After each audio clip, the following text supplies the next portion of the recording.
Sang Marutama lega donya lila ing brana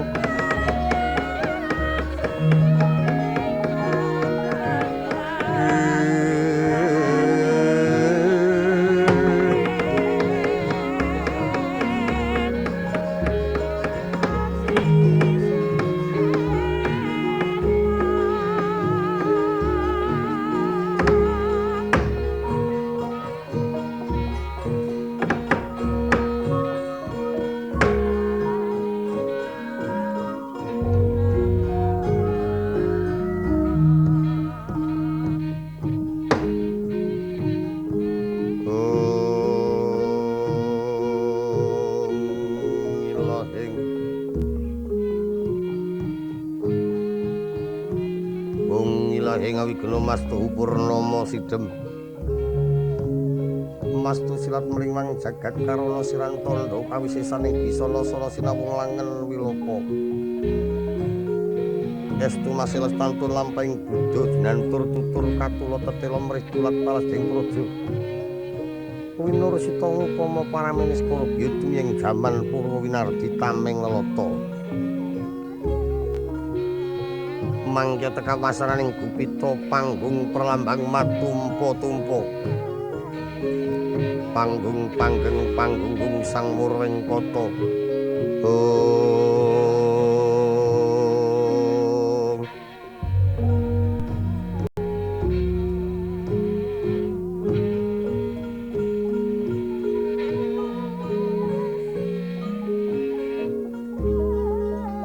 Sirdata pitana nenggih pocapo ingkang kinarya iku Adidasa Purwa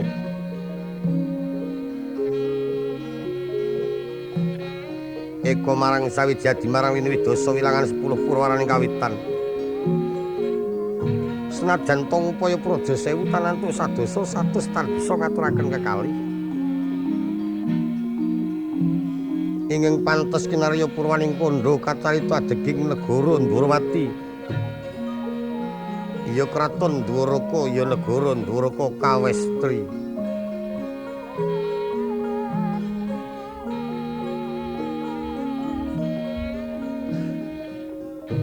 ing kawis kundang negara iku panjang punjung pasir paukir loh jinawi gemaripah tata karta raharja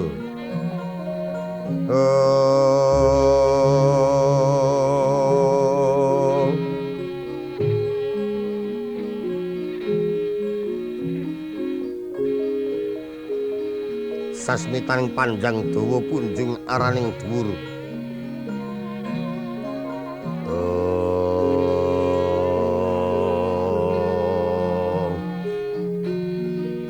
upama ta tinengkala sepira dawaning kraton lan sepira dhuwuring negari ora liya kejaba mung dawa kuncarane dhuwur wibawani dawa jajane dhuwur kawekasane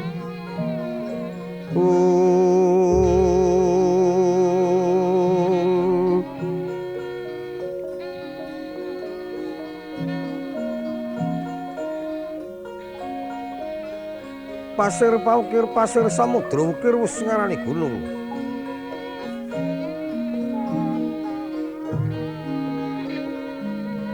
rupakaning praja mengkaraken pagungan nganakaken wana tuwin pategalan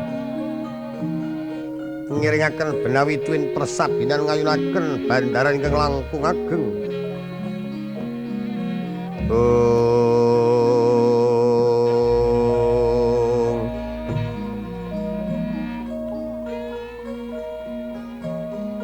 senajan to akeh titahing Jawata ingkang sinangga marang Pertiwi kasungan dening Akasa kapiting Samudralaya nanging candraning kraton tan wenten kang padha marang kraton Dwarawati akeh para kawula kang sami anggana raras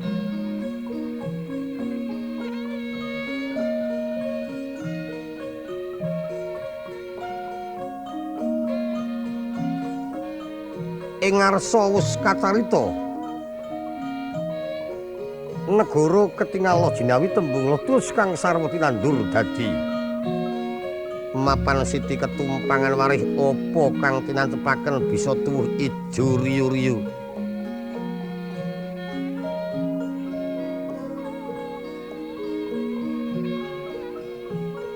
Awit sangka suburing tanem tuh mahanani murah sandang kelawan pangan mulata senajan mung kawula tani. Patut kinarya saka guruning negara.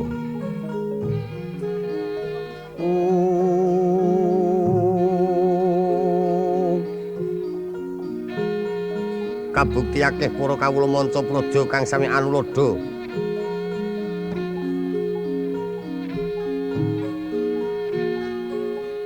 Manyondra kuning para sudagar layar perang kuda ya dagang gedhe dagang cilik yekti tan ana bedane Lestantun nggih samya nindakaken marang kewajiban ora mawas najan turina pantarang wengi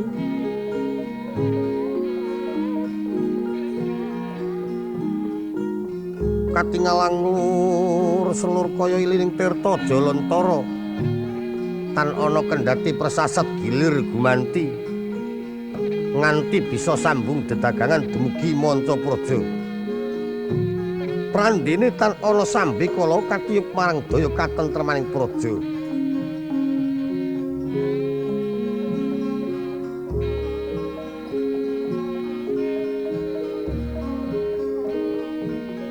Hari pakatandra para kawula kang sami mapan wonten ing kukuban Kraton Dwarawati.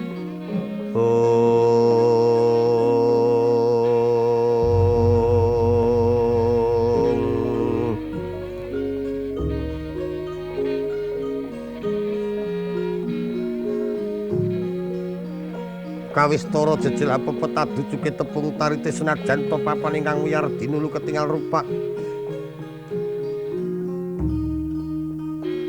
Kawit saking para kawula nganti trep katon jejel luyel-luyelan.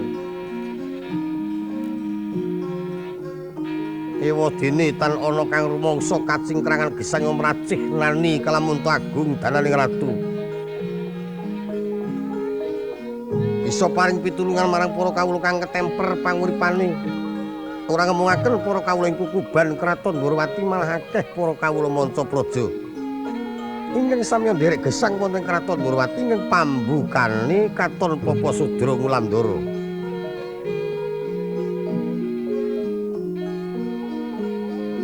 Pambukane Katon Papasudra Ngulandara. Nanging sawunya tinampa paswitan marang Prat Kraton Dwarawati ketingal tata titi tentrem. Wusanane berbondo sangka cukuping gesang nganti kaya bisa nandur debok sloka pupus cindhi awah kencana.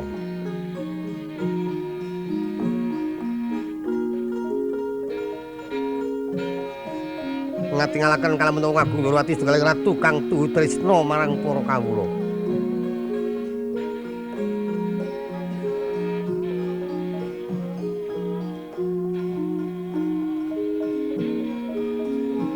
Karta katandha para kawula kang remen nyingu raja kaya masal bukambangan ayam kuda mendo sapinunggalane. Tanana kang cirencangan pinguya ana kang kinandhang yen rina samya tata gelar dhateng pangunan yen lati wangsul dhateng papanira dewi-dewi. Ewa semono ora ana kang aluk kelangan tin katiciran gambaraken kalamun para kawula ketingal sak iyek sak eka praya.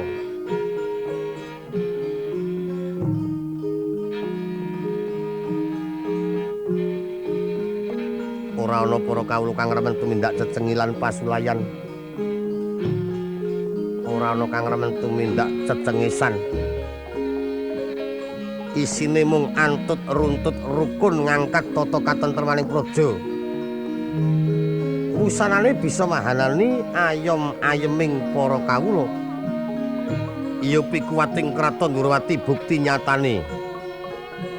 Akeh penjajah saka Mancapraja kang sami mundur gelanggang colong playu.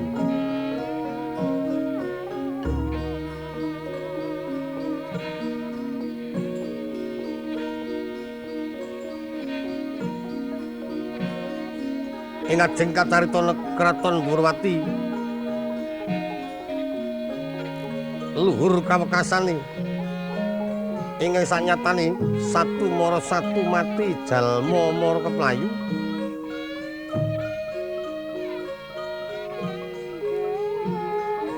nganti kena den ucapaken kalamun gawat keliwat-liwat wingi pati-pati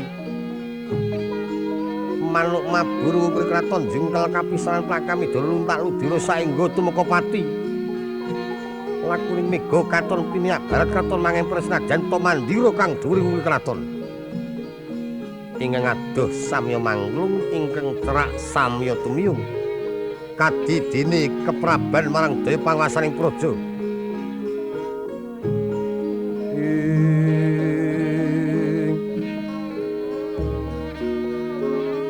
akeh para raja maharaja lan para ratu maharatu ingkang sami sungkem marang kraton Ndorowati tansra ginebaging Pancakara saben antara warsa sami ngaturaken bulu bekti mbah glondhong pangareng-areng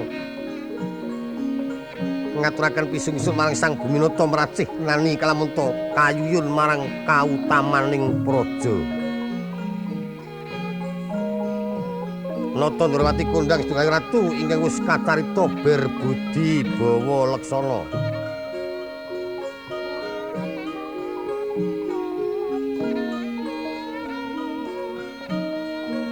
Asih marang sapodo padhang tumita bebasan paring sandang tiyang kemlaratan paring pangan tiyang kaluwen paring tudung tiyang kepanasan paring teken tiyang kalunyon paring payu yen ana wong mlaku kudanan.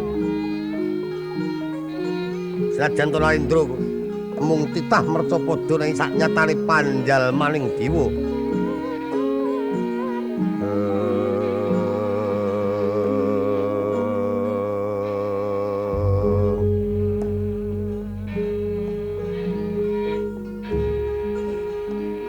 Rikala semana nuju lenggah wonten Dampar Kencana. Lemek kasur babut pramudani. Ngagem tirta jebat pasturi sinawuran Gandawida katiping samirana katon mengambar dumugi pagelaran Jawi. Mengkraken korabi bedaya srimpi manggung ceti pepingitan Joko kaloro-loro. Ingin sami ngampuni putraning pasuwanan banyak dalang sanggali warda-wali lan badak kendi Kecana Kacumas.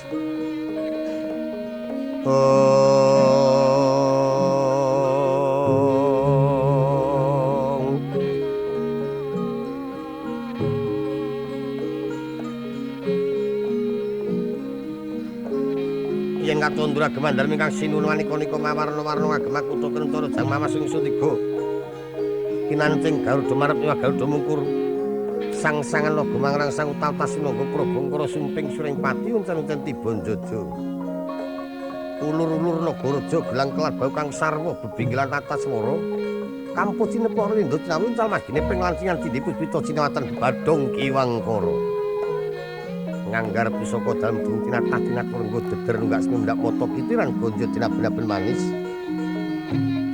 rangka kayu timo kandelan kumalu tenetes Kencana kena kasinare mang pratangga pating galebyar pating celorot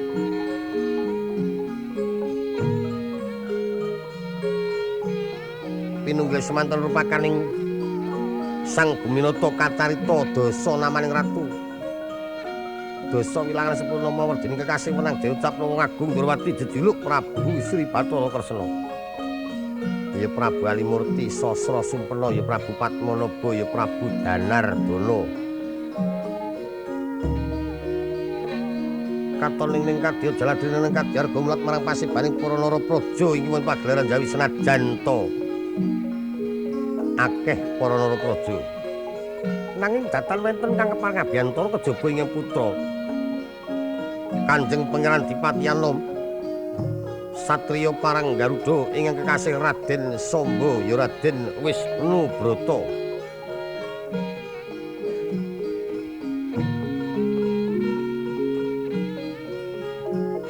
satriya bagus warnane muda dasari rinengga dening busanane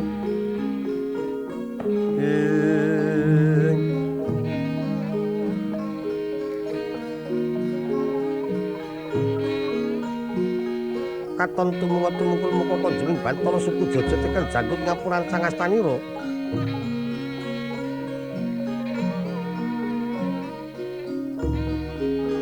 Rikala Sura Raden Wisnubrata ndherekaken ingkang Wanata Mandura ingkang nembe rawuh. Sawunya wong agung Ndorowati prisa karo ora sigra nggih nyung acarane wis kepareng lenggah. jajar wonten setinggil binatu rekena.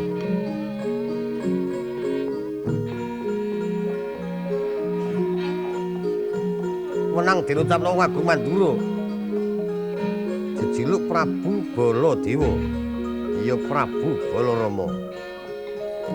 Ya Sang Curiganata ya Raden Kakrasana. Ing katon dangah-dangah mukane pindha dembaga sinangling.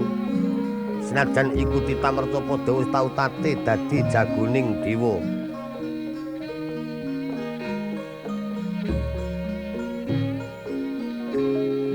Nata Mandura mengkeraken ingkang rayi Sentana Ndrawati.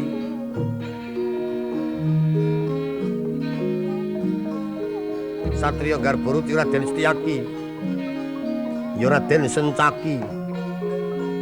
Ya Singa Mulang Jaya ya Wresniwira ya Raden Bima Kunting ya Raden Tambak Yuda.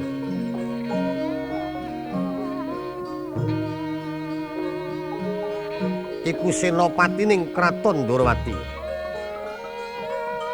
Mengkeraken sang Nindya mantri muka pangarsa. Urangka dalem Ndrawati rekyana patih Udawa.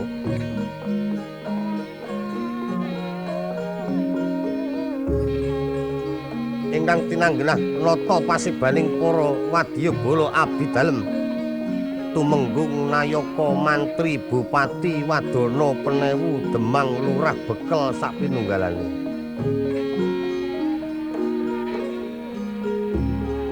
Menapa dene para abdi dalem jajar pin para abdi dalem magangan katon trep ngebaki pasiban sekaking para wadyabala nganti tumpang dengkul pasibane.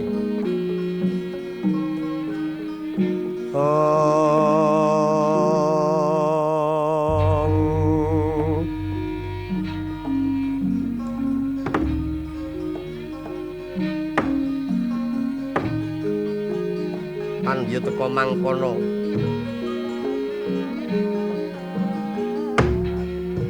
Kocapa wis tumeka ing titiwan Sulung Agung Arsa Medhar Sabda.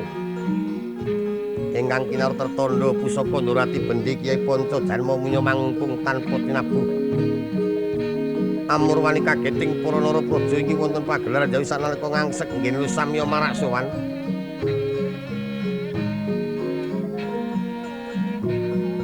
Durking pasiban yen kacandra kaya gabah dinteri. Desuk ringin kurung pinacak suci mepet balurti nganti kaya bisa bodol-bodolno beteng praja Ndrawati.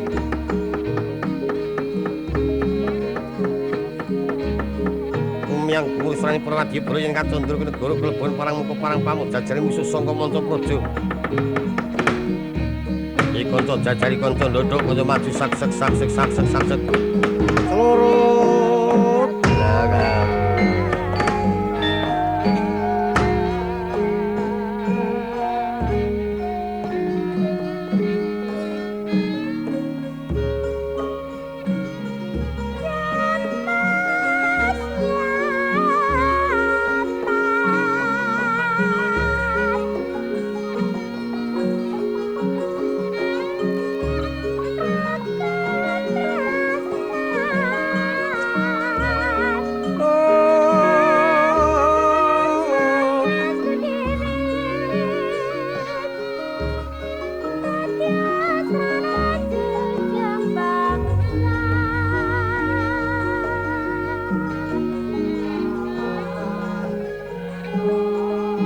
Langning karengan aglar pandam muncar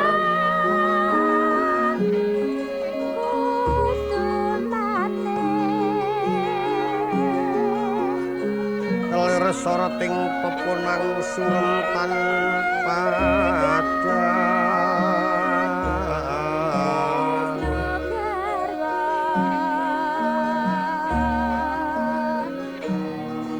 kasurang pajaring gagono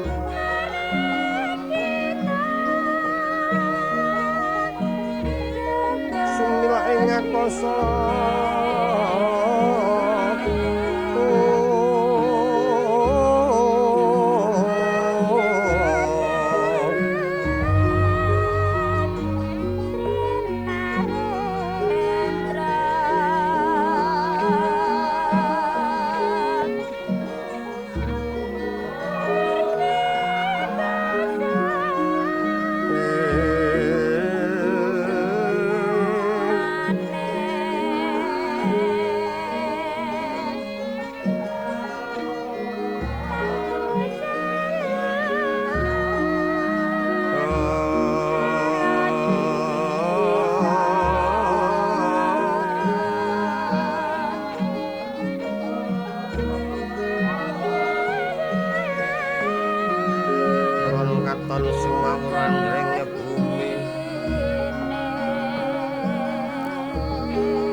Suritina ning pasewakan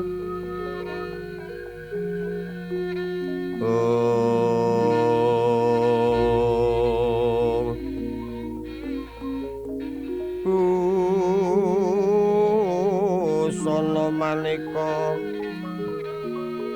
warna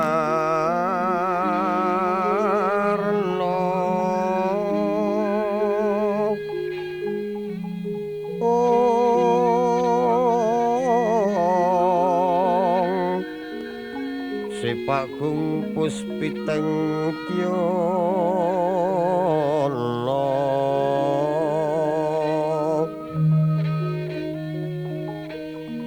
yang panjra kang sarwara kemo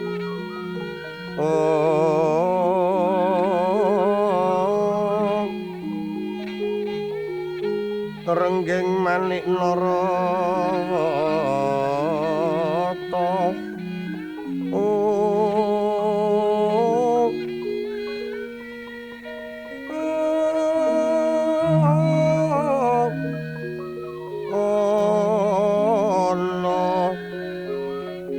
Ubra prabanya sumirat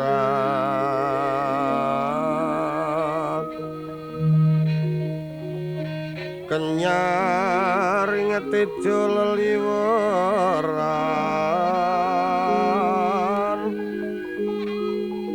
mangkilat lir sisiring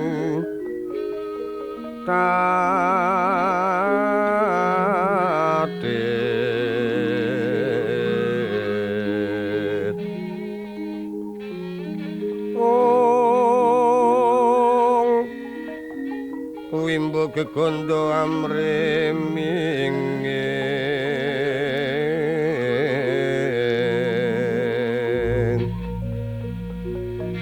kati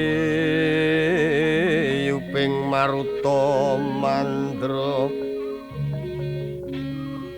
separan mangambar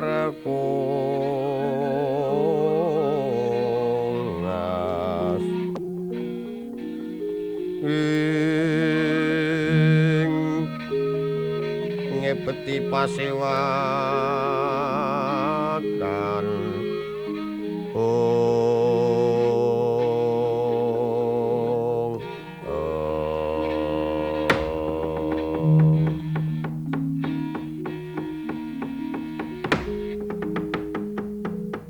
Yotori sedenira ingkang siniwaka wis prapti dampar kencana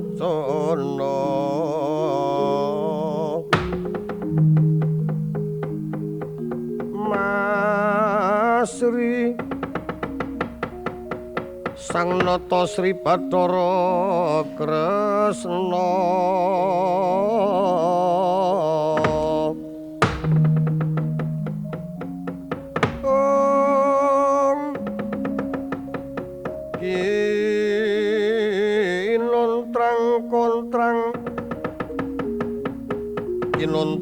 kontrang sang rekena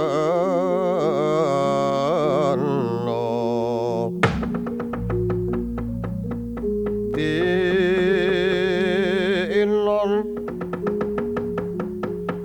katon asri rengganing busana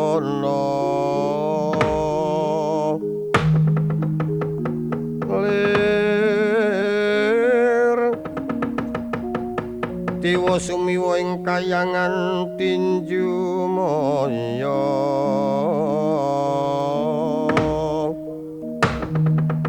rikadal nalariwa sang Narapati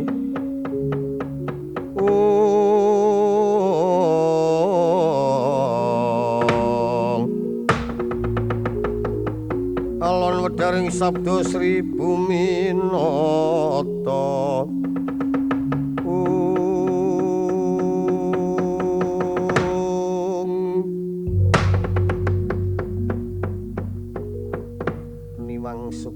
sasmintaning sun mengkoto Kakang Pati Udawa mbuya dadi kejut ing pamikir jening sira ingsun timbali maju ngarsaning sun Kakang Pati Udawa kula nuwun katampi mawi tangan kula kekalih. Pangandika dalem Kanjeng Diwaji ingkang rumentah dhateng ing abdi. Saderengipun ing abdi nampi dawuh wonten njawi nggadahi raos kumarasan upami kepareng kula ngibarataken pindha sinau ting gelap tunitini bruk sima lepat gurawalan ngen kula marak sowan. Nanging sareng nampi dawuh timbalan dalem ketingal tata tentrem raos sing manah kula kadhi siniram tirta aisuwindu. Kejawi saking menika kepareng kula ngaturaken pabekti mugi kunjuk wonten sandhaping padha. No. Ya ingsun trima sira ngaturake pangabekti ana ngarsane ingsun marmane adoh ingsun cerak ingsun mraketake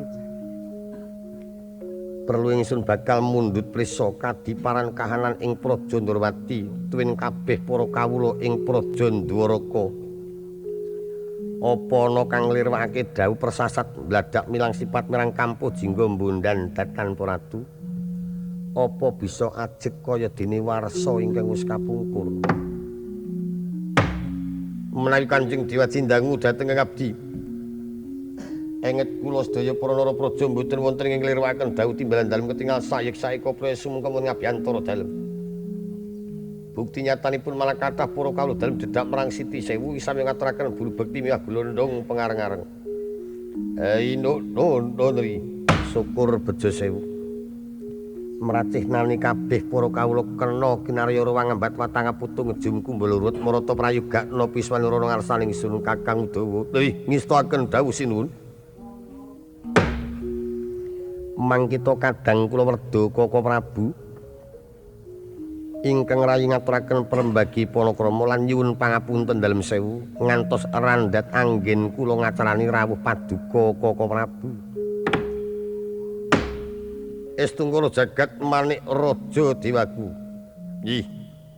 Kula tampi mawi tangan kekalih katedha kalingga murda sih palakramanipun Yayi ingkang rumentah dhateng ing Raka Mandura. Upami Yayi menika kleres kadang kula werda ngendikanipun kok cancang puceng weni kasampiraken wonten widangan dumawaing pangkon ngimbetana Caya Nur Cahya. Nanging gandeng inging Raka kleres kadang werda ngendikanipun Yayi kula petelaken wonten Jaja Kendela sami-sami Yayi. Koko Prabu matur sewu sembah nuwun bilih paduka pinaringan tata tentrem rawuh wonten ing Praja Ndrawati kepareng kaprayogakaken lenggah. Nggih, kados mboten kirang prayogi. Samba kula nuwun wonten paring dawuh. Apa dene Dimas Setyaki kula nuwun wonten paring pangandika Koko Prabu.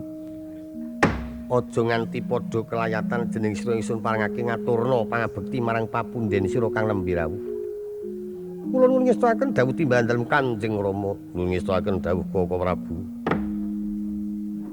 Ingkang putra ngaturaken pangabekti sayogi kunjuk ngandhapada Prabu. Ya samba tak trima ngaturake pangabekti marang watu-amu liwat lumunturing pangastuti gage tampanana. Kula pundi wonten mestaka ndadosna jejimat. Ingkang rayi ngaturaken pangabekti kunjuk ngandhapada Koko Prabu. Dimas Setyaki tak tampa kanthi bungah. Lumuntring pangastuti tinggal tampana Yayi. Kacancang wonten puceng weni mugi ndadosna jimat paripih. Senajan kang abdi kepatihan ngaturaken sungkem pangabekti sinuwun. Tiba padha-padha Kakang Udawa tak trima ngaturake sungkem ngarepan aku. Matur sewu sembah nuwun. Kejawi saking menika keparenga ingkang rayi badhe nyuwun prisa menapa ingkang kinarya dukitaning penggalih Koko Prabu tedhak wonten ing Praja Ndrawati tanpa wonten ingkang nderekaken ingkang mangka rawuhipun ketingal beneh kaliyan adat tanpa cecala langkung rumiyin tanpa utusan gandhek sekembaran paring uninga dhateng ingkang rayi saengga rawuhipun Koko Prabu mboten wonten ingkang mapakaken wonten jawining praja. Keparenga paduka kula nyuwun prisa Koko Prabu. Yayi, rikala semaupun Kakang diacaranipun Kakang genep tata kramane. Awit pun Kakang kinarya tuladha yen ratu mertamu ana ngarsaning ratu. Inggih. Dina iki pun Kakang nungkak krama aja nganti gerahing penggalih awit pun Kakang kadang werdane Yayi Kresna. Iyi mboten dados menapa Koko Prabu. Ora tedeng aling-aling pancen tak jarak pratanipun Kakang ora taliwara tegese tanpa cecala. Inggih maksude sepisan pun Kakang tilik marang kaluhuran Yayi. Kaping pindhone pun Kakang bakal nyuwun prisa sawise diparingi keterangan mengko banjur pun Kakang sumedya suka uninga mundhut prisa menapa lan badhe maringi prisa kados pundi. Pun Kakang krungu kabar tembang rawat-rawat bakul sinambiwara. Yen kadangku Dimas Arjuna murca sangka kasatriyan Madukara nganti adiku Warasembadra kundur marang Praja Ndrawati. Kabar iku mono nyatane apa mung kabar nganyawara? Iyih estanipun boten badhe lepat ngendikanipun Koko Prabu. Pancen kepara estu bilih ingkang rayi kadang kula Dimas Danang Jaya murca saking kasatriyan. Ngantos ingkang rayi Dyajeng Warasembadra wangsul wonten ing Praja Ndrawati sampun ragi sawetawis dangu. Apa rajening para dangu mungguh luput-lupute Warasembadra nganti bali ana Ndrawati? Apa pancen diparingi duka marang Dimas Janaka? Apa pancen seka kersane Dyajeng Warasembadra pribadi? Yen namung saking niatipun Kang Rai Bratajaya karana Arjuna anggenipun murca saking papan padununganipun tanpa taliwara. Saben-saben pun Kakang krungu kabar bebrayane Sembadra karo Janaka mesti ora bisa tata tentrem. Saben-saben pun Kakang mireng kabar bebrayane Sembadra karo Permadi tansah ana wae rubedane. Ayo iki alane wong sing cok melanggar marang wewalere wong tuwa, melanggar kelawan anggraning para winasis. Inggih. Ingkang dipenggali Yayi kejaba dhaupe Permadi kelawan Sembadra kang wis dipacangake marang pepundenmu Paman Pandhu lan Rama Basudewa rikala jaman semana. Nanging tanpa nganggo pretungan yen bocah kuwi sejatine ora kena dipalakramakke. Ing atase Permadi kelawan kendenger kenali jaman semana kuwi bocah ketemu nak sanak mongko tuwa wedoke kuwi pancene kena diarani tumpang warang balung tinumpuk pring anggrit.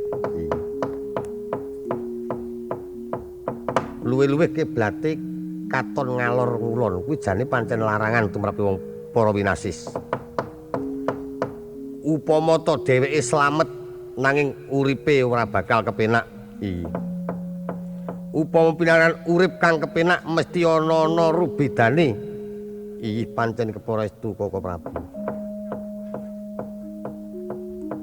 Nanging kabeh mau barang wis kebajut. Ing wektu iki pun Kakang ngaturi prisa marang Yayi.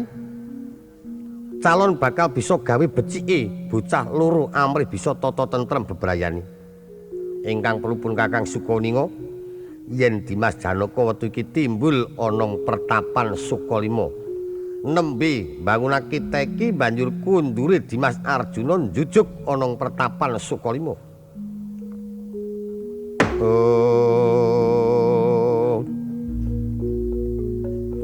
Leng-leng ramyang kang griya lirwang candra katawengan.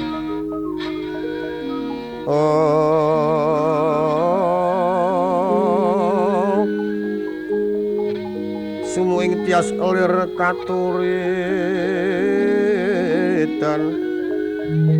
limut kabiyataning rujit.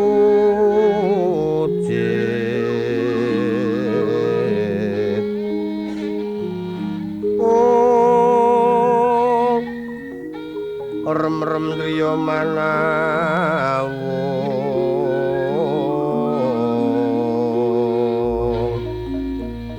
kekunging iwang wisesa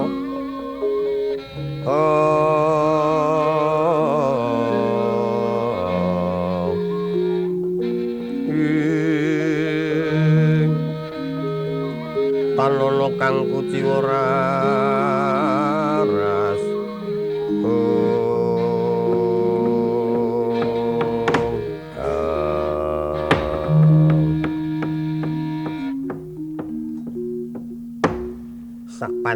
kados tinata braja rungih dadanipun ingkang rayi. Ih kalebet menika aneh sanget. Ing atasipun Dimas Janaka kendran ndadosaken pangarsa-arsani para kadang ngamarta sasampunipun Dimas kundur boten manjing wonten ing kasatriyan Madukara nanging malah kunduripun manjing wonten ing pertapan Sukalima ngadhep dumateng Paman Durna. Ya yen lupute Janaka pancen luput nanging ya ora luput. Lupute Janaka le dadi pangarep-arep marang para kadang ora enggal nglegani marang rasa ana ing kadang-kadang kabeh nanging beneri jalaran Paman Durna kuwi sak ora-orane bapa gurune Dimas Arjuna. Mbok menawa kendra Dimas Janaka kang wis daturake marang Jajeng Bratajaya sangka kadang ngrasani pamrih Dimas bakal angudi marang kautaman banjur ngaturake wusanane tapa ana ngrasani Paman Durna. Lah miturut ngendikane Paman Durna tata tentreming bebrayan antarané Janaka karo Sembadra ora nganti ana beda.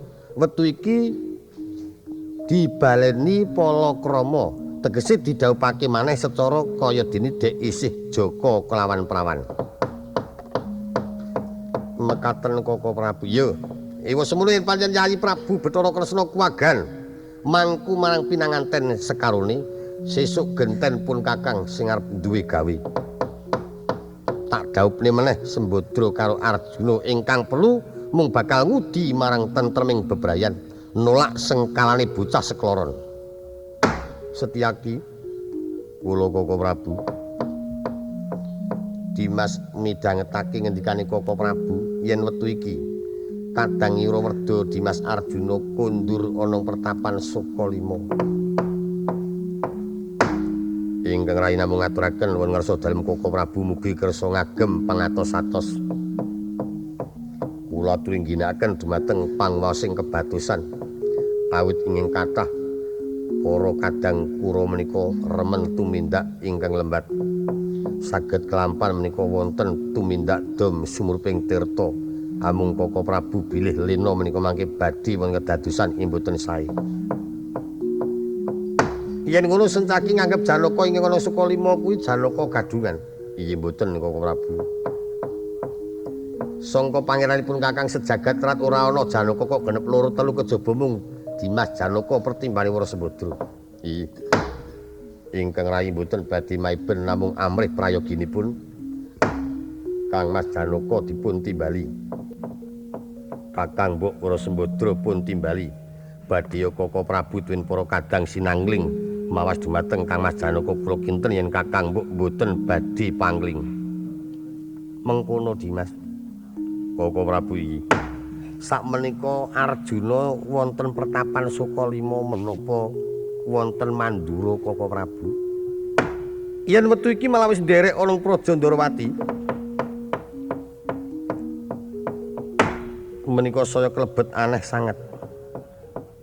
Sampun nderek Koko Prabu sawan wonten Praja Ndarawati kok mboten ngadhep wonten ngajengan kula. Dheweke ngenteni ana ngalun-alun. Sakjroning bali saka tapa iki Janaka rada isinan mekaten Koko Prabu. Nanging bab iku pun Kakang ora mangerti apa wigatine. Nanging nyatane wektu iki Janaka wis ana kraton Ndarawati. Dari sakmenika langkung prayogi Koko Prabu kula nimbali Dimas Janaka ingkang rayi badhe nimbali Jajeng Bratajaya. Kekalih menika saged pepanggihan wonten Stinggil Binatur Kena suwawi dipun sekseni. Prayoga Yayi.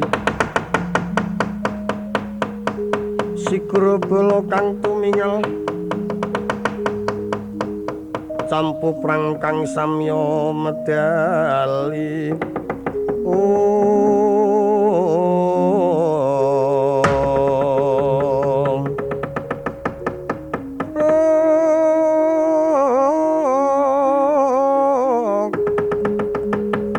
lir tatit wileting gondo dan nyanggung manguncang nidimbenjang sangati micil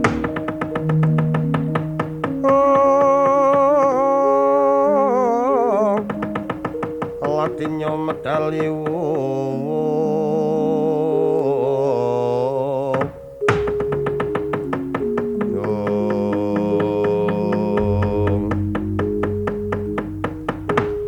teka mangkono kocapo priyagung kekalih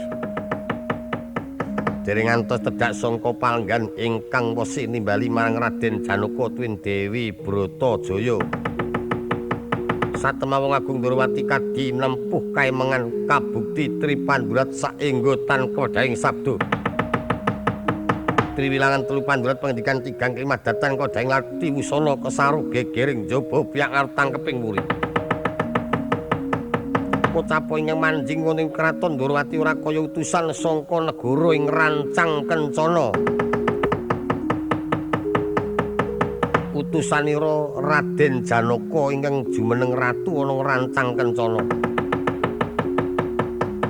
ingkang tinanggenan ngadhep marang Praja Ndorowati kang putra satriya pringgondani Raden Gatotkaca miyak pasibantan ninggal marang kasusilaning satriya kabukti rupepe candraning pindha sata manggih krama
Saredutaning Sang Naranata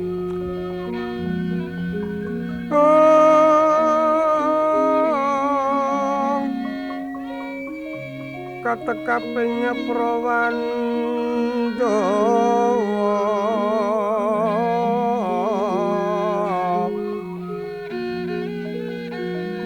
tumandha sakyun mangarsa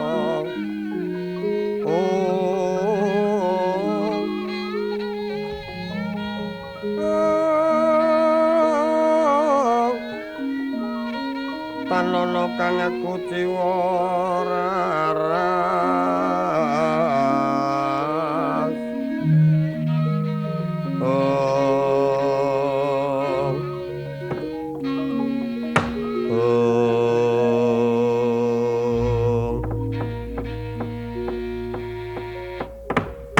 ora bakal sinangling wawasan ingsun kaya iki putraning ingsun Gatotkaca ingkang ngadhep ana piswanan padha Basuki kula.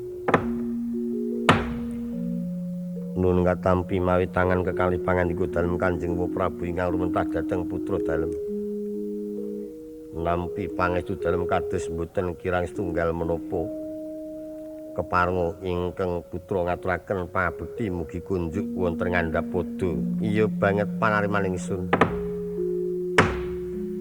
Dimas Gatotkaca padha Basuki Yayi. Pangestunipun Kang Mas Samba kados mboten kirang setunggal menapa.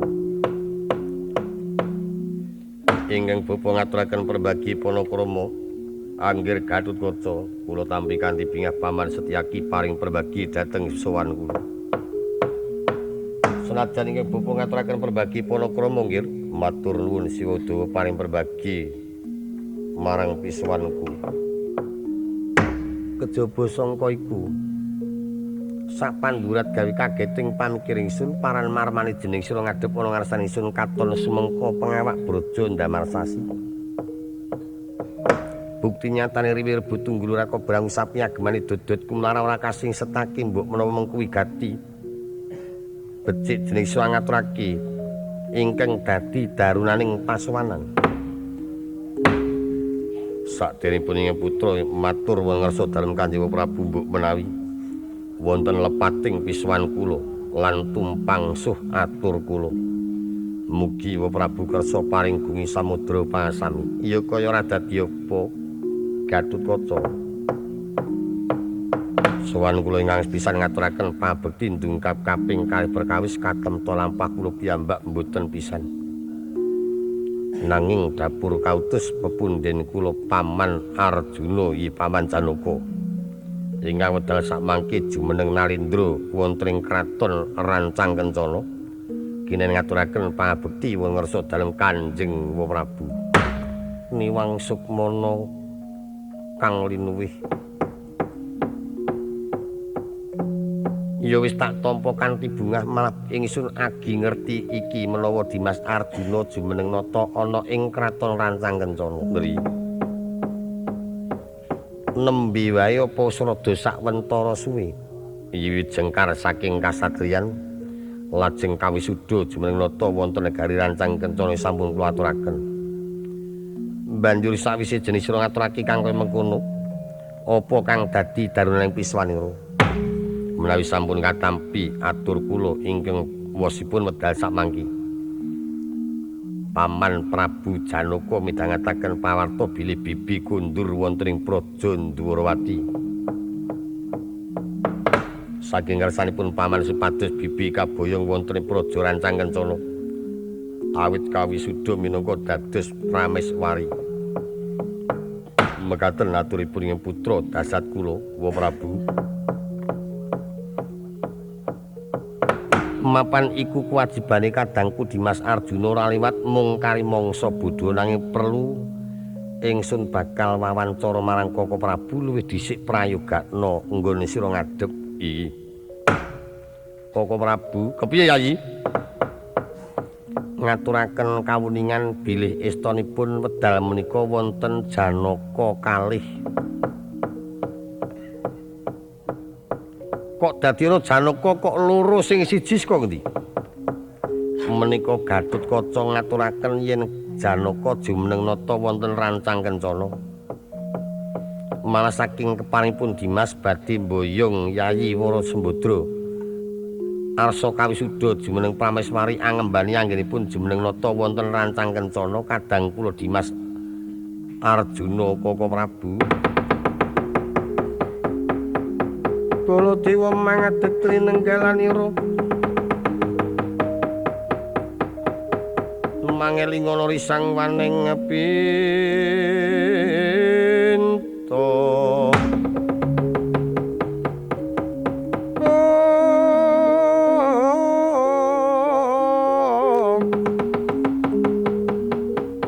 katon gumulung kang mangamuk punggung mangrempak ing bala 3000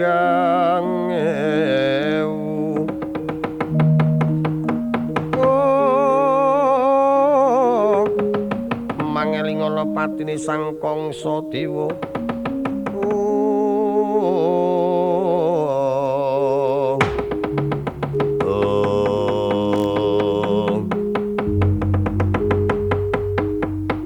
Gatotkaca wonten paring dawuh padha basuki pangestu dalem Kanjeng Prabu kados manggih arjo sembah pangabekti kula kunjuk wonten ngandhap padha.